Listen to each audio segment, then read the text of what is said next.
ఎలా పూరించారు? వాళ్ళ శంఖాల యొక్క పేర్లేంటి అనేది చెప్పారు. అంటే కురుక్షేత్ర యుద్ధం ప్రారంభానికి ముందు పాండవులు వైపు నుంచి శ్రీకృష్ణుడు, అర్జునుడు, భీముడు తమ తమ శంఖాలను పూరించారు. వారి శంఖధ్వని యుద్ధానికి సిద్ధంగా ఉన్నారనే సంకేతాన్ని ఇచ్చింది. చూడండి. అంటే కురుక్షేత్రం మొదలవుతుంది గదా!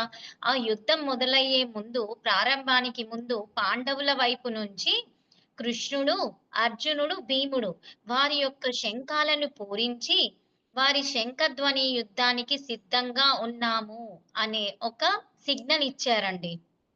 అంటే ఇక్కడ శంఖధ్వని కేవలం యుద్ధానికి సంకేతం మాత్రమే కాదు. ధర్మం కోసం నిలబడే ధైర్యానికి కూడా ప్రతీకగా భావించవచ్చు. అంటే ఇప్పుడు వాళ్ళు శంఖం మోగించారు అని కేవలం అది యుద్ధం కోసమే కాదండి.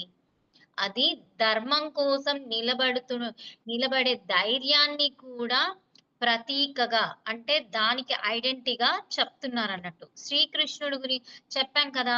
పాంచజన్యం దేనికి ఆ శంఖము? ధర్మానికి మార్గదర్శకత్వం. అర్జునుడి యొక్క శంఖం దేనిది? దేవదత్తం అనే శంఖం దేనికి ప్రాముఖ్యత? కర్తవ్య నిష్ఠ.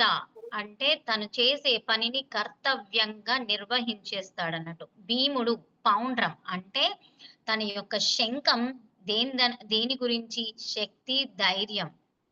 ఇలా అన్నట్టు. ఈ శ్లోకం మనకేం నేర్పిస్తుందంటే, ధర్మబద్ధమైన కర్తవ్యాన్ని ధైర్యంగా నిర్వర్తించాలి. అంటే మనం చేసే పని ఏదైతే ఉంటుందో అండి, అది ఏంటి? ధర్మంగా చేయాలి. అది కర్తవ్యాన్ని ధైర్యంగా నిర్వర్తించాలి. అంటే ధర్మంగా చేయాలి. మనం పనేంటి? మన కర్తవ్యం ఏంటి? అది ఎలా చేయాలంట? ధైర్యంగా చేయాలి అని చెప్తున్నారు ఇక్కడ. ఇది అండి ఈ శ్లోకం యొక్క అర్థం.